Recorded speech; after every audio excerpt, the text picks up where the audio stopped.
Ngayon, may pinadala dito, dalawa. Basti daw. Sabi, ayusin ko. Sige, subukan natin.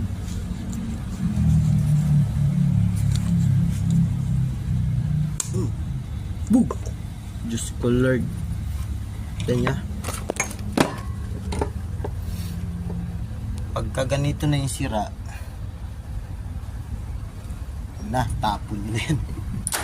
Tapon na yan. Wala nang pag-asang maayos yan yung ganyan. Subukan natin ito yung isa.